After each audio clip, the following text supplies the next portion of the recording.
Hello everyone. आज हम class 11th का न्यू चैप्टर स्टार्ट करेंगे जिसका नाम है सेल साइकिल एंड डिवीजन। ये 10th चैप्टर है। इससे पहले हमने cell the unit of life किया था और उसके बाद हम करेंगे सेल साइकिल एंड डिवीजन। ये दोनों चैप्टर्स कंप्लीट बायोलॉजी की स्टार्टिंग में करने चाहिए क्योंकि इनके बेस पर और इनमें जो हमें सेल की जो बेसिक अंडरस्टैंडिंग है उसी से हमें बाकी चैप्टर्स को पढ़ने में आसानी होगी। सेल साइकिल एंड डिवीजन में जैसे हमने सेल के बारे में, एक सिंगल सेल के बारे में, फिर चाहे वो यूकैरियोटिक हो या प्रोकैरियोटिक हो, उसके स्ट्रक्चर, बेसिक फंक्शन, उन सब के बारे में हमने cell the unit of life में पढ़ा। उसमें हमने ये भी देखा कि जो सिंगल सेल होता है वो सिंगल सेल अपनी डिवीजन करता हुआ एक लार्ज साइज के लिविंग ऑर्गेनिजम्स को बना सकता है। एक सिंगल सेल अपनी डिवीजन करके लिविंग ऑर्गेनिजम्स को बनाता है। अब ये सिंगल सेल स्मॉल साइज का होता है। Small single cell large living organism को कैसे बना पाता है, वो कैसे डिवीजन अपनी करता है कि वो एक बड़े ऑर्गेनिज्म को बना पाता है। अब सिंगल सेल हो या लिविंग ऑर्गेनिज्म हो, इन दोनों का दो बहुत कॉमन कैरेक्टरिस्टिक है और वो है growth and reproduction. Growth and reproduction दो कैरेक्टरिस्टिक्स हैं। ये सिंगल सेल के भी होते हैं और इंडीड उसके बाद ये लिविंग ऑर्गेनिज्म के भी बन जाते हैं। जहाँ सिंगल सेल अपनी ग्रोथ करता है, उस ग्रोथ के बाद वो रिप्रोडक्शन करता है। एक सिंगल सेल दो सेल्स में डिवाइड हो जाता है, अपनी ग्रोथ करता है, अपना साइज इंक्रीज करता है, और जब इसका साइज इंक्रीज हो जाता है तो ये बीच में से इस तरह से टूटकर डिवाइड करके दो सेल्स बना देते हैं। वैसे ही अब ये सेल आगे दो सेल्स में डिवाइड करता है और ये भी आगे दो सेल्स में डिवाइड करता है। ये ही फीचर्स हमें लिविंग ऑर्गेनिज्म में भी देखने को मिलते हैं। लिविंग ऑर्गेनिज्म अपनी ग्रोथ करता है and after a certain age वो रिप्रोडक्शन के प्रोसेस के थ्रू भी जाता है। ये जो सेल है जो सबसे पहले था, इसे बोलते हैं पेरेंट सेल। उसके बाद जब ये डिवाइड करके इसने दो और सेल्स बनाए, उन्हें बोलेंगे, इसके रिस्पेक्ट में ये दोनों क्या है, डॉटर सेल्स। ये सेल फर्दर आगे डिवाइड किया तो उस वक्त ये क्या था, पेरेंट सेल। और इसके रिस्पेक्ट में इसने आगे दो सेल्स को फॉर्म किया। इसके रिस्पेक्ट में ये दोनों सेल्स क्या हैं, डॉटर सेल्स। Daughter cells. वैसे ही ये पेरेंट सेल है विद रिस्पेक्ट टू दिस और ये डॉटर सेल है विद रिस्पेक्ट टू दिस। ऐसे ही सेल डिवाइड करता हुआ ये आगे और दो सेल्स में डिवाइड करेगा, ये और दो और दो और दो, ऐसे करते करते सेल अपनी एक कंप्लीट पॉपुलेशन बना लेते हैं। उन सेल्स की पॉपुलेशन का अरेंजमेंट अलग अलग तरह से हो जाता है, जिसकी वजह से हमें एक लिविंग ऑर्गेनिज्म की फॉर्मेशन देखने को मिलती है।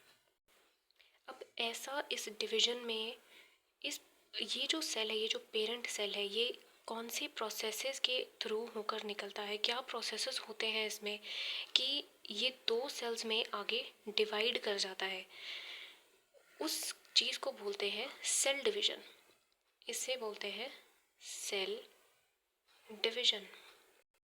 अब सेल डिवीजन एक सेल की जो लाइफ साइकिल है, एक सेल की लाइफ साइकिल क्या है कि ये पहले जब ये खुद बना, वहाँ से लेकर जब तक ये खुद आगे दो में डिवाइड नहीं हो जाता, तब तक ये क्या है, ये इसकी सेल लाइफ साइकिल होती है, या जैसे बोलते हैं सेल साइकिल, उसकी लाइफ साइकिल है। उस लाइफ साइकिल के दौरान ये सेल डिवीजन भी कर रहा है, डीएनए को रेप्लिकेट कर रहा है, अपनी ग्रोथ कर रहा है। उसका एंड प्रोडक्ट क्या है कि वो दो सेल्स में डिवाइड हो रहा है। ये एक सेल की लाइफ साइकिल है, उस सेल की लाइफ साइकिल या उस सेल साइकिल में ऐसे क्या प्रोसेसेस होते हैं, किन किन स्टेजेस या फेजेस के थ्रू वो गुजरता है कि वो अपनी डिवीजन करता है। अब इसके अंदर क्या आता है, लाइफ साइकिल जो इसकी सेल साइकिल है, इसमें एक तो इसे सेल डिवाइड करना होता है, डीएनए का रेप्लिकेशन करना होता है और सेल की ग्रोथ भी करवानी होती है। सेल डिवीजन करवाना है, डीएनए रेप्लिकेशन करवाना है और सेल की ग्रोथ करवानी है। अब ये 3 फीचर्स ऐसे हैं जो एक पर्टिकुलर कोऑर्डिनेटेड वे में होने चाहिए। एक कोऑर्डिनेशन में ये प्रोसेसेस होने चाहिए, तभी जाकर सेल प्रॉपरली आगे 2 सेल्स में डिवाइड कर पाता है। कोऑर्डिनेटेड वे क्यों होना चाहिए, ताकि जब इसका जो इसके अंदर न्यूक्लियस है, उसके अंदर जो डीएनए है, वो जब खुद को डिवाइड करता है, 2 कॉपीज़ बना लेता है। जो एक सेल है उसके अंदर न्यूक्लियस है, उसके अंदर डीएनए है, वो डीएनए अपनी एक और कॉपी बनाएगा ताकि वो आगे 2 सेल्स जो बनाए हैं उसमें एक इसमें चला जाए और एक डीएनए कॉपी इसमें चला जाए। ये जो डीएनए कॉपी एक इसमें जाना और एक इसमें जाना, ये तभी हो पाएगा जब ये प्रोसेसेस एकदम कोऑर्डिनेशन में हुए हैं। ऐसा ना हो ये दोनों के दोनों जो डीएनए बने हैं, जो दोनों की दोनों कॉपीज़ हैं, ये दोनों एक ही सेल में चली जाए। ये तभी होता है, ये तभी मिस्टेक होती है जब इनमें से कोई किसी एक में कोई गड़बड़ हो जाती है। अगर ये प्रॉपर सही तरीके से ये तीनों प्रोसेसेस हों, एक कोऑर्डिनेशन में हों, तो एक डीएनए का सेट एक ही में जाएगा और दूसरा दूसरे डॉटर सेल में जाएगा। और ये जो सीक्वेंस है कि सबसे पहले डीएनए का सबसे पहले सेल की ग्रोथ होनी चाहिए। एक्चुअली सेल की ग्रोथ जो है ये कंप्लीट साइकिल में चलती है, मतलब कंप्लीट थ्रू जो सेल साइकिल है ये कंप्लीट साइकिल के थ्रू चलती है। तो सेल ग्रोथ का होना, डीएनए रेप्लिकेशन का होना और सेल डिवीजन का एंड में होना, ये जो कोऑर्डिनेशन है इसे बोलते हैं सेल साइकिल, जिससे आगे 2 डॉटर सेल्स का फॉर्मेशन होता है। साइटोप्लाज्मिक जो सेल का जो साइटोप्लाज्म है उसमें ग्रोथ होना वो एक कंटिन्यूस प्रोसेस है और वो कंप्लीट साइकिल में चलता ही रहता है। इस प्रोसेस में ये जो साइटोप्लाज्म का ग्रोथ है इसमें प्रोटीन्स भी बनते हैं और भी बहुत सारे मटेरियल्स बनते हैं। ये कंप्लीट साइकिल में कंटिन्यूसली चलता रहता है। ये नहीं कि इसका कोई पर्टिकुलर फेज़ है। जो साइटोप्लाज्मिक इंक्रीज़ है वो एक कंटिन्यूस प्रोसेस है। ये सभी के सभी प्रोसेसेस जेनेटिक कंट्रोल के अंडर होते हैं। ये जीन्स जो है हमारे, वो इन्हें कंट्रोल करते हैं इन प्रोसेसेस को। ये नहीं कि ये प्रोसेसेस खुद हो रहे हैं, इन जीन्स के थ्रू कुछ प्रोटीन्स बनते हैं, उन प्रोटीन्स का जो रिस्पॉन्स है उससे ये सभी प्रोसेसेस एक सेल में होते हैं, एक कोऑर्डिनेटेड वे में होते हैं, जिससे एक सेल आगे 2 सेल्स में डिवाइड करता है। अब एक सेल साइकिल की क्या फेजेस होते हैं? एक सेल के 2 मेन फेजेस होते हैं। 2 मेन फेजेस होते हैं, एक को बोलते हैं एम फेज और एक को बोलते हैं इंटरफेज। अब इस डायग्राम को ध्यान से देखना। ये एक साइकिल है, एक सर्कल है, एक साइकिल है, सेल का साइकिल है। अब इसमें मान लो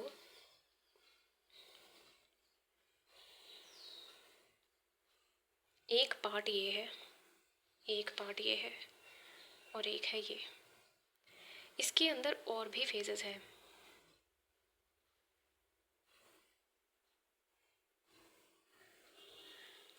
उसमें से ये जो फेज़ है इसे बोलते हैं एम फेज़।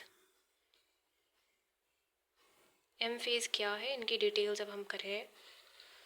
ये है G1 फेज़, ये है S फेज़ और ये है G2 फेज़। और ये कंप्लीट क्या है, ये कंप्लीट है सेल का साइकिल।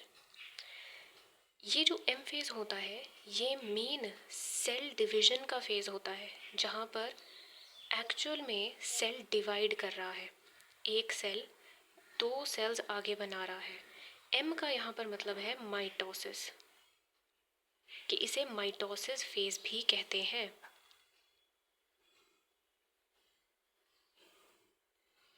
और इंटरफेस बोलते हैं मान लो यहाँ पर जब वो सेल था इन द बिगिनिंग, इस फेज़ की शुरुआत में एक सेल था और ये फेज़ सेल डिवीज़न का है, तो इस फेज़ की एंड में यहाँ पर हमें 2 सेल्स मिल जाएंगे।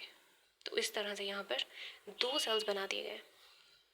फिर वापस इसमें से जो एक सेल है वो अपनी साइकिल कंटिन्यू करेगा। ओके, ये जो G1 है, अब G का मतलब है गैप, G का मतलब है गैप। कौन सा गैप? सेल डिवीजन में और एस फेज में। एस फेज क्या है? एस का मतलब होता है सिंथेसिस। एस का मतलब है सिंथेसिस।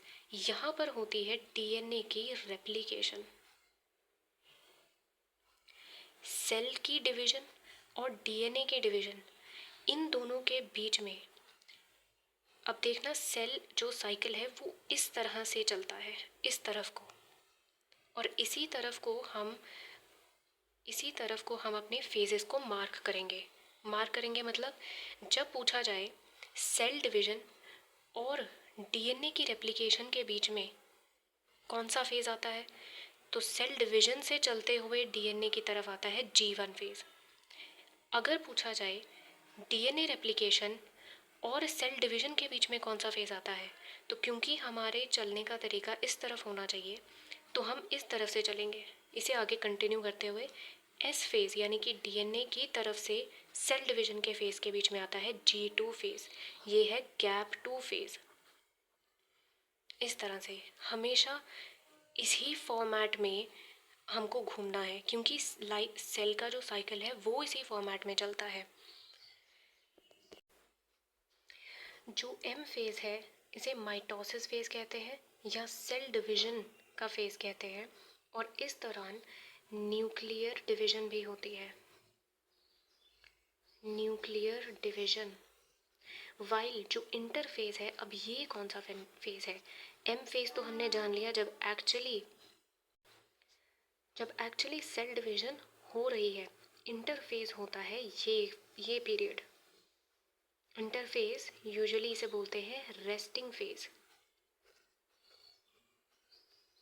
और इस फेज में आते हैं G1, S and G2 phase. अब इंटरफेज कौन सा पीरियड होता है? ये मान लो ये सेल था यहाँ, इसने डिवाइड किया 2 सेल्स में।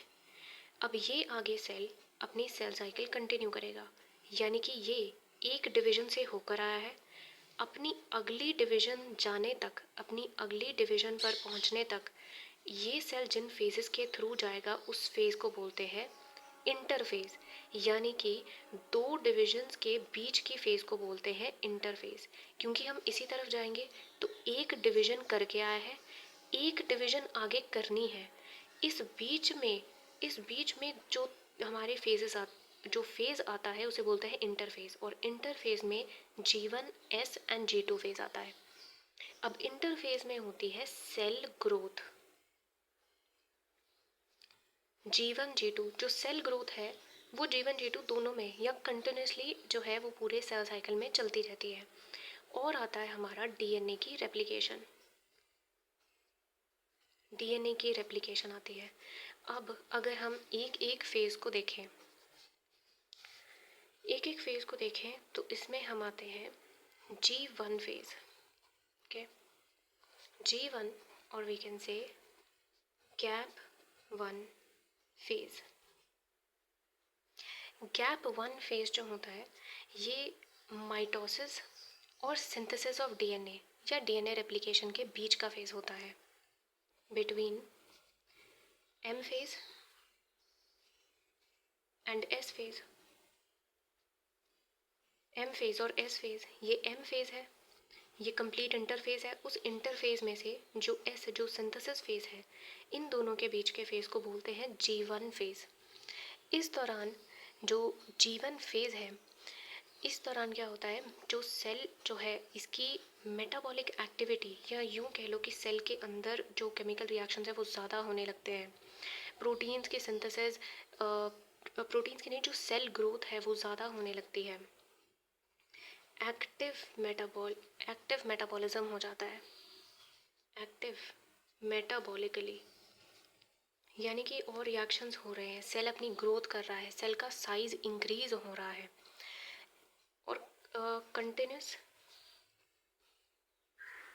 continuous grows in size,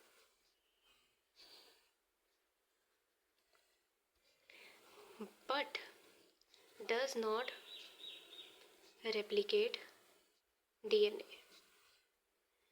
लेकिन अपना डीएनए रेप्लिकेट नहीं करता। इस जीवन फेज के दौरान ये सिर्फ और सिर्फ अपनी सेल की ग्रोथ करवा रहा है और अपनी डेवलपमेंट कर रहा है, अपनी ग्रोथ कर रहा है, एक्टिवली मेटाबॉलिकली एक्टिव है, केमिकल रिएक्शंस हो रहे हैं, बहुत ज़्यादा हो रहे हैं इसमें इस फेज़ के दौरान।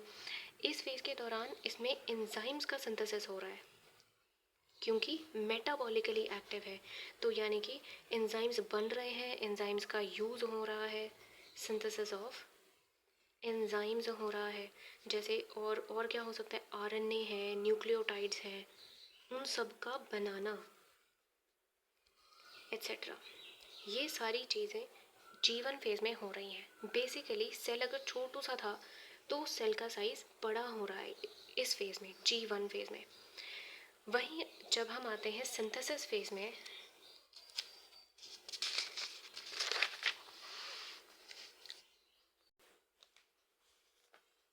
Next phase is S phase, जिसे सिंथेसिस फेज भी कहते हैं।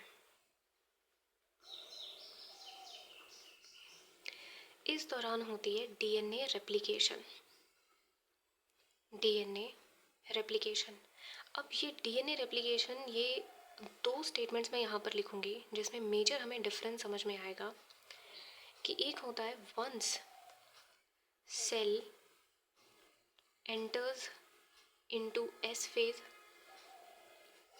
it starts DNA replication। दूसरी स्टेटमेंट है once DNA replication starts, it enters S phase। इस स्टेटमेंट का मतलब है कि जब S फेज आता है तब डीएनए रेप्लिकेशन स्टार्ट होती है। इस स्टेटमेंट का मतलब है जब डीएनए रेप्लिकेशन स्टार्ट होती है तब S फेज शुरू होता है। इन दोनों में से ज़्यादा करेक्ट स्टेटमेंट है ये वाली, ना कि ये, क्योंकि जो ये फेजेस बनाए हैं ये ह्यूमंस ने अपनी अंडरस्टैंडिंग के लिए बनाए हैं। अदरवाइज जब हम एक सेल की प्रॉपर साइकिल को जब हम स्टडी करते हैं अंडर माइक्रोस्कोप तो उसमें कोई क्लियर कट डिवीज़न नहीं है। इस तरह से क्लियर कट डिवीज़न नहीं है कि उसमें वो इंडिकेट करे कि ये G1 फेज़ है, उसके थोड़े टाइम के बाद क्लियर हो कि अब S फेज़ में एंटर किया है। नहीं, उसमें हम यही अंदाज़ा लगाते हैं कि जब तक वो अपनी ग्रोथ करता जा रहा है हम यही मानकर चलते हैं कि वो G1 फेज़ में है। जैसे ही वो अपनी डीएनए रेप्लिकेशन स्टार्ट कर देता है तब ये मान लिया जाता है कि अब वो S फेज़ में है। ये सारे फेजेस जो हैं ये हमने अपनी अंडरस्टैंडिंग के लिए बनाए हैं। सेल को थोड़ी पता है कि वो कौन से फेजेस के थ्रू जा रहा है। सेल तो अपने प्रोसेसेस को कोऑर्डिनेट वे में करता ही जा रहा है। ये प्रोसेसेस हमने अपनी अंडरस्टैंडिंग के लिए करे हैं। वही जब डीएनए कम्प्लीटली रेप्लिकेट हो जाता है तो ऑटोमेटिकली हम कह देते हैं कि अब ये G2 फेज़ में आ गया है। तो ये सेल ने खुद अपने फेजेस को नाम नहीं दिया, ये हमने इसके फेजेस को नाम दिया है टू स्टडी इट डिफरेंटली, ताकि हमें इसके अलग अलग फेजेस में क्या एक्टिविटीज़ हो रही हैं उनका पता चल जाए। तो सेल जब S फेज़ में एंटर करता है तब डीएनए रेप्लिकेशन नहीं होता। जब डीएनए रेप्लिकेशन होता है तब उसे माना जाता है कि अब ये S फेज़ चल रहा है। ये बहुत इंपॉर्टेंट है, 2 लाइंस। इस फेज़ के दौरान जो सेंट्रियोल है, सेंट्रियोल इन साइटोप्लाज्म, वो भी क्या करता है, वो भी डबल कर जाता है। जो सेंट्रियोल हमने लास्ट चैप्टर में पढ़ा था, cell the unit of life में हमने सेंट्रियोल पढ़ा था, वो भी साइटोप्लाज्म में डबल कर जाता है और ये डबल करता है S फेज़ में। डीएनए जो है, डीएनए भी डबल करता है, डीएनए इन न्यूक्लियस ये डबल कर जाता है। और इस दौरान हिस्टोन्स जो है हिस्टोन्स एंड सेंट्रोसोम जो है ये भी डबल कर जाते हैं। ये चीज़ें डबल कर जाती हैं और जो साइटोप्लाज्म है ऑब्वियसली वो भी इंक्रीज़ कर जाता है। तो सेंट्रियोल साइटोप्लाज्म में डबल हो जाते हैं। उसके बाद जो डीएनए है न्यूक्लियस में वो भी डबल हो जाता है। और हिस्टोन्स जो है सेंट्रोसोम, हिस्टोन्स और सेंट्रोसोम जो है वो भी डबल कर जाता है साइटोप्लाज्म में। ये था एस फेज़। नेक्स्ट फेज़ है G2 फेज़। G2 फेज़ यानी कि gap two phase. Gap two phase. अब गैप टू फेज़ किस बीच में होगा? याद रखना सेल साइकिल की जो डायरेक्शन है वो इसी तरफ होनी चाहिए। तो G2 फेज़ जो ये गैप है ये किन दो फेजेस के बीच का गैप है? अगर हम इस तरफ से जा रहे हैं क्योंकि सेल साइकिल इस तरफ से जा रहा है तो ये है हमारा एस फेज़ और इस तरफ से जाते हुए ये है एम फेज़। तो एस फेज़ और एम फेज़ के बीच का गैप है G2 फेज़। एम फेज़ और एस फेज़ के बीच का गैप है G1 फेज़। उल्टा नहीं जाना। जब होगा एस से एम फेज़ के बीच का गैप वो है G2 फेज़। एम से एस फेज़ की तरफ वो है G1 फेज़। कभी भी उल्टा नहीं घूमना। वो उल्टा पूछ सकता है कि एस से एम क्या है, तो एस से एम सीधा चलो, सीधा, दैट इज़ G2 फेज़। वैसे ही एम से एस क्या है? G1 phase. एस से एम फेज़ के बीच का गैप होता है G2 फेज़ यानी कि गैप टू फेज़। इसके अंदर जैसे कि ट्यूबुलिन प्रोटीन है, प्रोटीन्स डबल हो जाती हैं इस दौरान। ट्यूबुलिन प्रोटीन जो हमने फ्लैजिला बनाने में हेल्प करती है, जो स्पिंडल फाइबर बनाने में हेल्प करती है, वो होती है ट्यूबुलिन प्रोटीन। और ट्यूबुलिन प्रोटीन फॉर्मेशन ये G2 फेज़ के दौरान होता है। और जो सेल है वो कंटिन्यू करता है अपनी कंटिन्यूस ट्रांसक्रिप्शन और ट्रांसलेशन, वही एंजाइम्स का फॉर्मेशन, आरएनए, न्यूक्लियोटाइड्स, अपनी सेल ग्रोथ कंटिन्यूस ही रखता है। ट्रांसक्रिप्शन एंड ट्रांसलेशन यानी कि प्रोटीन्स तो इसे, ये दो ऐसे प्रोसेस है जिनकी हेल्प से प्रोटीन्स बनेंगे। तो वो प्रोटीन्स जो हैं वही ये सारे फेजेस को, ये वही इस सेल को ये सारे फेजेस प्रोटीन्स ही करवाते हैं। इसीलिए ये ट्रांसक्रिप्शन और ट्रांसलेशन ऐसे प्रोसेस हैं जो पूरी सेल साइकिल के दौरान चलते ही जाएंगे। और ये G2 फेज़ होता है जिसमें मेनली जो सेल है वो सेल डिवीज़न के लिए रेडी होता है। अब इसमें टाइम डिफरेंस अगर हम देखें, टाइम डिफरेंस की जगह ये जो सेल साइकिल है, एक ओवरव्यू दोबारा देखें तो ये था हमारा एम फेज़ और ये था G1 फेज़, एस फेज़ और ये था G2 फेज़। G1 फेज़ के दौरान एंजाइम्स की सिंथेसिस होती है, सिंथेसिस ऑफ एंजाइम्स होता है, मैक्सिमम ग्रोथ होती है इस फेज़ के दौरान, मैक्सिमम ग्रोथ इस फेज़ के दौरान होती है। और एंजाइम्स के साथ साथ इसके और कौन सी चीज़ों की सिंथेसिस होती है? प्रोटीन्स हो गए, आरएनए हो गया, न्यूक्लियोटाइड्स हो गए, इन सब की सिंथेसिस होती है। और इसी फेज़ में ऑर्गेनेलीज भी डबल होती हैं। वो G1 फेज़ है जब ऑर्गेनेलीज डबल हो जाती है और एस फेज़ है जब डीएनए का रेप्लिकेशन होता है। जिस फेज़ में डीएनए का रेप्लिकेशन होता है उसे बोलते हैं एस फेज़। जो G1 फेज़ होता है ये होता है हमारा largest phase, largest phase. G1 phase हमारा लार्जेस्ट फेज़ होता है। ऑर्गेनेलीज इसमें डबल होती हैं, एंजाइम्स, प्रोटीन्स, आरएनए, न्यूक्लियोटाइड्स, इन सब की सिंथेसिस होती है। मैक्सिमम ग्रोथ होती है इस फेज, मैक्सिमम ग्रोथ होती है इस फेज़ के दौरान। जो एस फेज़ है इसमें डीएनए रेप्लिकेट करता है और सेंट्रियोल का फॉर्मेशन होता है, सेंट्रोसोम बनता है, सेंट्रोसोम बनता है। जो हिस्टोन प्रोटीन्स हैं जो डीएनए से हिस्टोन प्रोटीन्स जो हैं जो डीएनए से लिंक्ड होते हैं ये भी एस फेज़ के दौरान ही बनते हैं। इनका सिंथेसिस भी एस फेज़ के दौरान होता है। जो G2 फेज़ है इस दौरान बनते हैं जैसे ट्यूबुलिन प्रोटीन, कुछ अलग प्रोटीन्स जो होते हैं। जो स्पिंडल फाइबर में हेल्प कर देते हैं, स्पिंडल फाइबर की फॉर्मेशन में हेल्प करेंगे। उसके अलावा जो नॉर्मल साइटोप्लाज्मिक ग्रोथ है वो तो पूरे सेल साइकिल में चलेगी, साइटोप्लाज्मिक ग्रोथ। और फिर है एम फेज़, जो कि मेन क्या है, माइटोसिस फेज़, जिसमें सेल डिवीज़न होगी मेनली।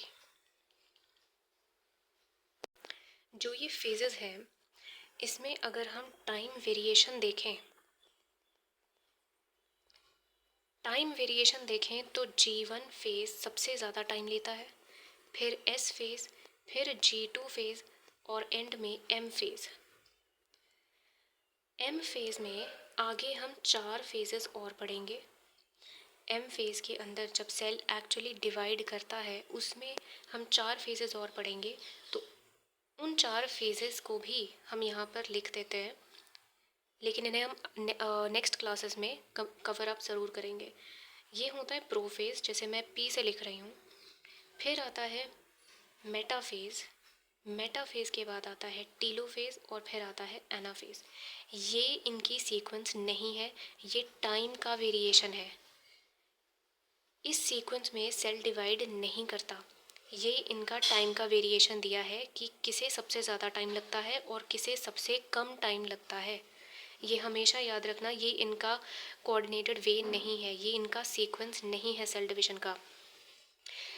अब इम्पोर्टेंट पॉइंट ये है कि जब ह्यूमन जाइगोट क्या होता है? Zygote fusion of egg and sperm. Egg और स्पर्म के फ्यूजन से जो सबसे फर्स्ट सेल बनता है किसी भी लिविंग ऑर्गेनिज्म का, सबसे पहला सेल जो बनता है उसे बोलते हैं जाइगोट। जब ये जाइगोट होता है सिंगल सेल, राइट। सबसे पहला सेल जो बना वो होता है सिंगल सेल। ये सिंगल सेल आगे डिवीजन करता हुआ जब 16 सेल स्टेज बनाता है, 16 सेल्स बन जाते हैं, जब उसे बोलते हैं मॉड्यूला स्टेज। एक सेल से लेकर 16 सेल तक इस स्टेज के दौरान G1 एंड G2 फेज नहीं होती, डू नॉट हैपन।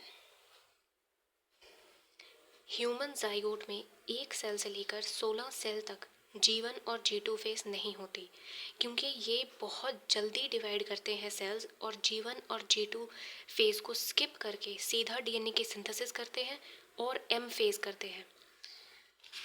जो जाइगोट है, जाइगोट G1 G2 नहीं करता, फटाफट अपनी DNA की रेप्लिकेशन करता जाता है और सेल के डिवीजन करता जाता है, DNA की रेप्लिकेशन करता जाता है, सेल को डिवाइड करवाता जाता है। ये दोनों फेजेस स्किप कर जाते हैं जिसमें सेल ग्रो कर रहा है। इतना स्लो प्रोसेस नहीं होता, वो बहुत फास्ट प्रोसेस होता है। और ये यूजुअली जब बेबी ग्रो करना होता है, जब बेबी अपने इनिशियल फेज़ में होता है, जाइगोट एक सेल से लेकर 16 सेल तक, उस वक्त उसे फास्ट डेवलपमेंट की ज़रूरत है। उस दौरान वो अपनी सेल ग्रोथ नहीं करता, सीधा DNA को रेप्लिकेट करवाता हुआ अपने सेल की डिवीज़न करवाता जाता है। इसीलिए ह्यूमन जाइगोट में G1 और G2 फेज़ नहीं होते। उसके बाद अगर हम देखें तो ह्यूमन सेल, जो नॉर्मल ह्यूमन सेल है, एक proper human cell, grown organism, उस सेल को लगते हैं 24 आवर्स टू डिवाइड। यानी कि 24 आवर्स का क्या है? Cell cycle. ह्यूमन सेल 24 घंटे लेता है सेल साइकिल करने में। और उसके अलावा जो यीस्ट सेल है वो 90 मिनट्स लेता है डिवाइड करने में। यीस्ट क्या है? यीस्ट आता है हमारा फंगस में। जो फंजाई किंगडम है, फंजाई किंगडम कर लेते हैं यहाँ, किंगडम, जो फंजाई किंगडम है उसके अंडर आता है यीस्ट का जो सेल है वो अपनी सेल साइकिल करवाने में 90 मिनट्स लेता है, और ह्यूमन सेल पूरा एक दिन लेता है अपने एक सेल को डिवाइड करने में, 24 आवर्स। अब इस दौरान जो एम फेज़ होता है, एम फेज़ करीब 1 घंटे का होता है। जो G1 फेज़ होता है वो 8 से 12 घंटे का होता है। जो S फेज़ होता है, S फेज़, वो करीब 6 से 8 घंटे का होता है। और जो G2 फेज़ है वो होता है 3 से 4 घंटे का।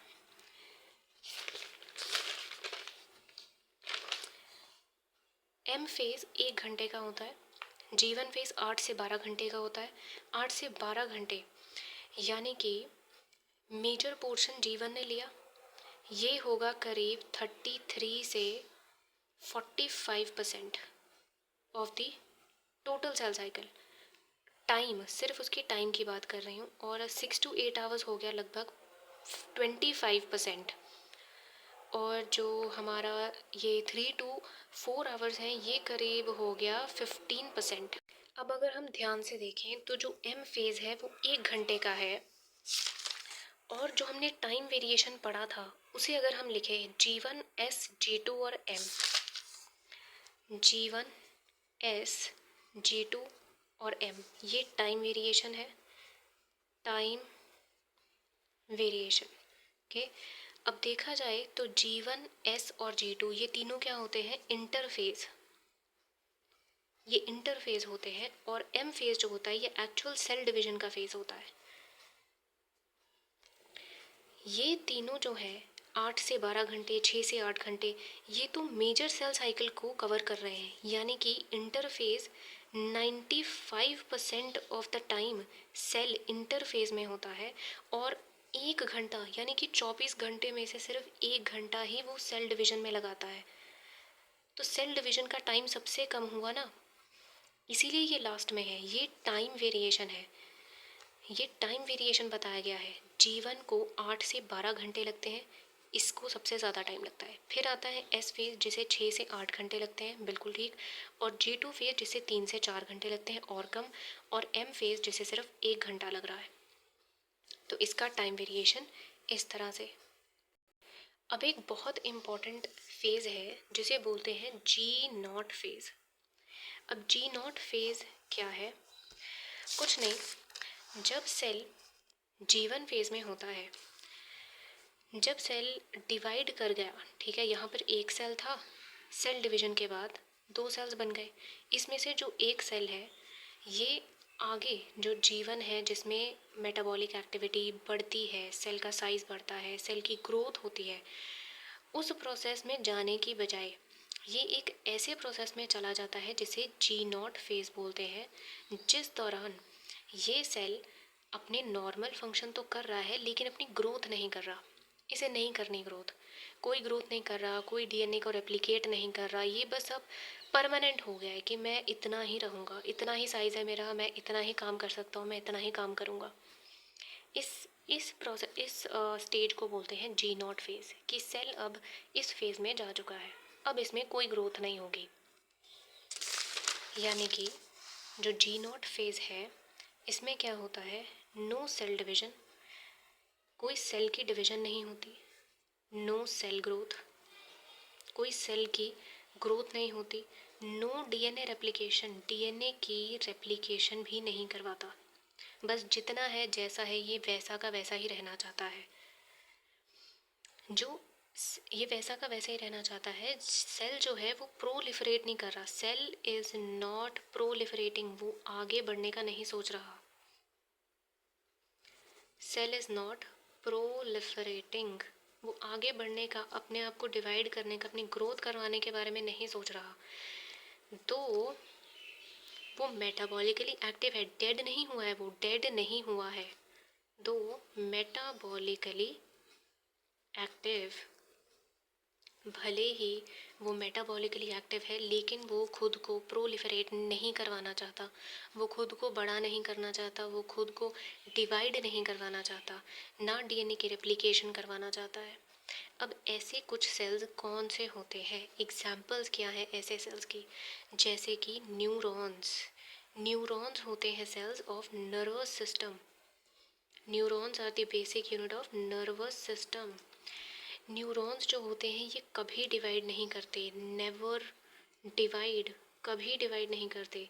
इसलिए कभी जैसे कोई एक्सीडेंट होता है उसमें कहते हैं कि मान लो कोई एक्सीडेंट हुआ या किसी भी तरह का एक्सीडेंट, ज़रूरी नहीं रोड एक्सीडेंट या घर पे कोई एक्सीडेंट, तो किसी के कोई नर्व डैमेज हो गई, कोई न्यूरॉन डैमेज हो गया उस नर्व में, तो अब वो जो पार्ट है, वो ऑर्गन है उस पर्सन का, वो काम करना ही बंद कर देगा।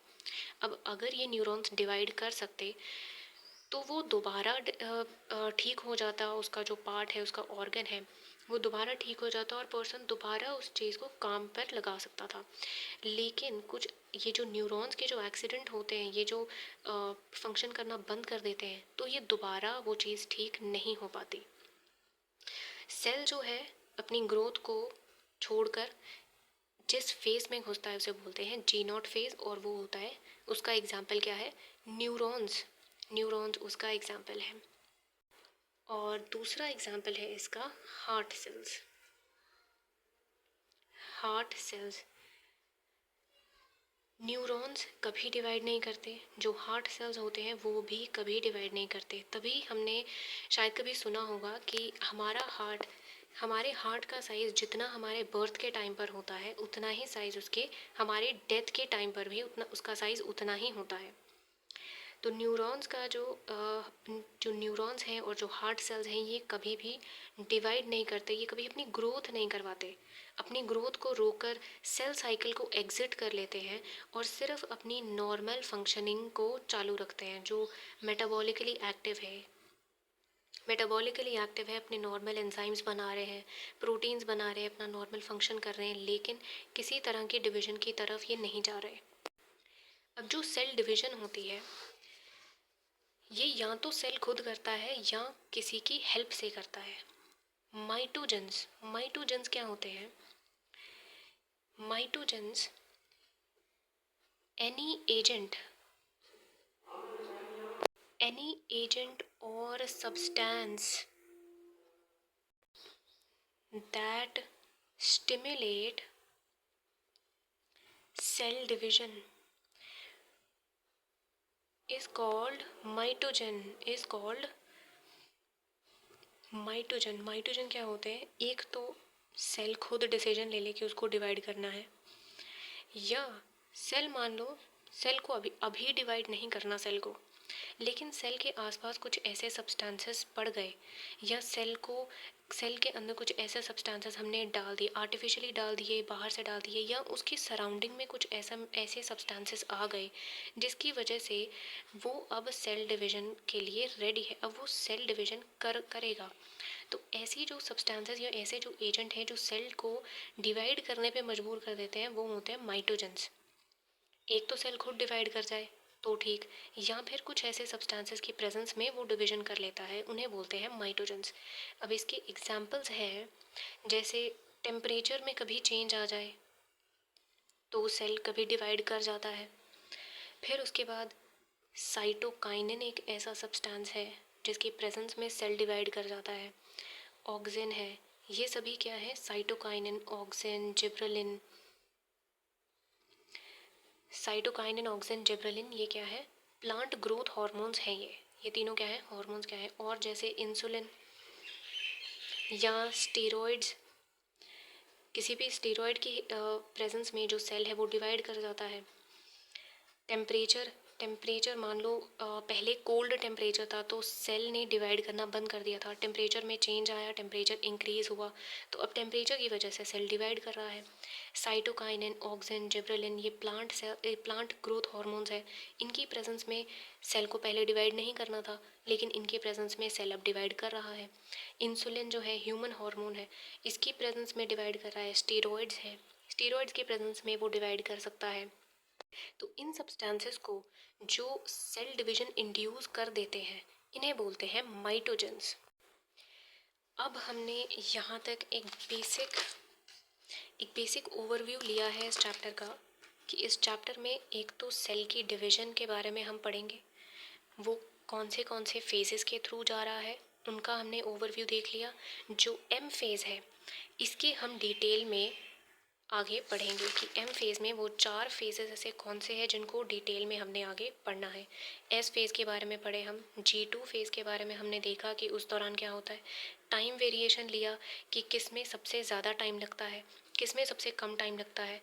एम फेज़ में सबसे कम टाइम लगता है, और एम फेज़ में से भी प्रोफेज ज़्यादा टाइम लेता है, फिर मेटाफेज, फिर टीलोफेज और एनाफेज सबसे कम टाइम लेता है। ये 4 फेजेस मेटाफेज के अंडर आते हैं और मेटाफेज सबसे कम टाइम लेता है compare to complete life cycle, complete cell cycle. Human zygote में G1 और G2 फेज नहीं होते क्योंकि उसको रैपिड अपनी डिवीजन करवानी है। फिर ह्यूमन सेल में जो M फेज़ है वो सबसे कम टाइम ले रहा है, G1 G2 S फेज़ ये सभी। इंटरफेज़ 95% ले रहा है। G0 फेज़ जिसमें सेल किसी भी तरह की डिवीज़न नहीं चाहता, वो सिंपली अपनी मेटाबॉलिक एक्टिविटी को करते रहना चाहता है, एक्टिव रहता है अपनी मेटाबॉलिक एक्टिविटी में, लेकिन उसको डिवीज़न नहीं करनी, सेल को डिवाइड नहीं करना, सेल की ग्रोथ नहीं करनी और ना ही डीएनए को रेप्लिकेट करना है। इसके 2 एग्जांपल्स हैं, एक तो न्यूरॉन्स और हार्ट सेल्स। उसके बाद हमने पढ़ा माइटोजेंस के बारे में। एक सेल खुद डिवाइड कर जाते हैं, दूसरा कुछ सब्सटेंसेस की प्रेजेंस में भी सेल डिवाइड कर जाते हैं। अब आगे के लेक्चर्स में हम प्लॉइडी और अमाउंट ऑफ डीएनए ये क्या होते हैं, इनका मतलब क्या है और अलग अलग फेजेस में इन क्या क्या मतलब होता है इनका, कि जब हम कहते हैं कि डीएनए का अमाउंट बढ़ गया या उसकी प्लॉइडी बढ़ गई या जो नंबर ऑफ क्रोमोसोम्स हैं वो बढ़ गए, पेयर ऑफ क्रोमोसोम्स, क्या चीज़ें हैं ये हम नेक्स्ट लेक्चर में पढ़ेंगे और साथ में हम माइटोसिस जो है वो भी स्टार्ट कर देंगे। Till then keep studying. Thank you.